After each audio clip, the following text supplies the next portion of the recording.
We're visiting Caesarea Philippi this morning, and this is a major spot for worshiping Pan and some of the other Greek gods. He is the god of shepherds and music and springs of water.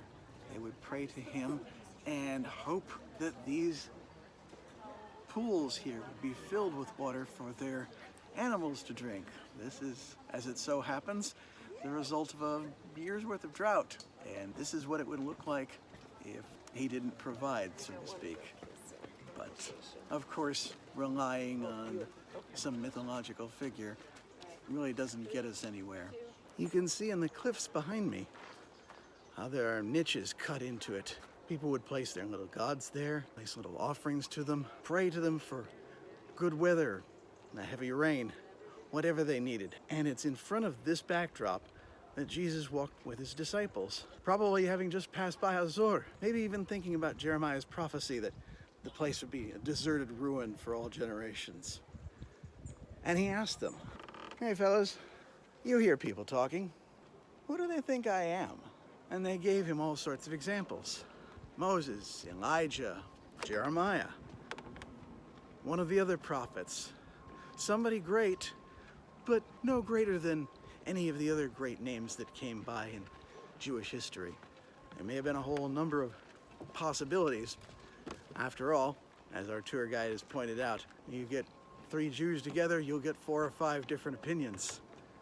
They might have gone on for quite a ways as to who Jesus was, according to the crowd. But then he asked the question a second time. It's one thing to ask what other people say, but who do you say I am? He asked. I wonder if there wasn't a little bit of a pause as they looked at each other and said, "What do we tell him?" Or maybe Peter reacted with absolutely no hesitation. It would seem more in character for him, but we'll never know. Either way, though, he did come out with the answer. You are the Christ, the Son of the living God. Again, for a Jew brought up by the Shema that, "Hear, O Israel, our God is one, he does not change," and all these other tenets, this is a bold statement to make. And Jesus didn't reprove him for saying it. Indeed, he actually said, "Blessed are you, Simon, because no one taught you this except for the Holy Spirit. And this is the rock upon which I will build my church. And even the gates of hell will not prevail against it." You have to remember, he said this to Peter right in front of this cave, which is known as the Gate of Hell, because this is where sacrifices were made to the Greek gods. Burnt offerings were thrown into this pit and never to be seen again. But these would not prevail against the truth that Peter had just spoken, that Jesus was the Christ. Of course, it's an interesting choice of words, as gates, by definition, are immobile. They don't advance against someone. They do not oppose somebody, so they could not overcome. But here's the point. The truth that Jesus was God, that he was the Christ, the Son of the living God, meant that we can advance on the gates of hell, and they will not prevail over us. It's something to bear in mind that when we feel like we're up against the worst of it, that we are to be advancing forward every time.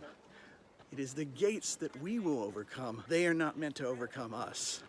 At a different point in the Gospels, Jesus reminded us that we will all have troubles, but take heart, I have overcome the world and the gates of hell. Of course, one of the ironies of this entire episode in Jesus' life is after making such a grand pronouncement, Peter and the rest of the disciples were confronted with Jesus' news that he would have to come from here to Jerusalem, where he would be killed and rise again. Well, he didn't say the bit about rise again, because just the idea of going to Jerusalem and where he would be killed was enough for Peter to step in yet again and say, "Wait, no, God forbid that should happen to you."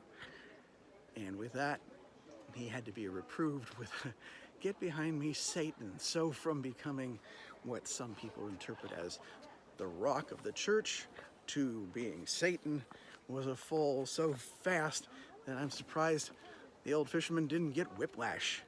But The fact of the matter is, so often we don't understand God's plan, and we think we know better. Peter was almost instantly going from calling Jesus the Christ to saying, wait, no, your plan is stupid, Lord. And it's so often that we do that, isn't it?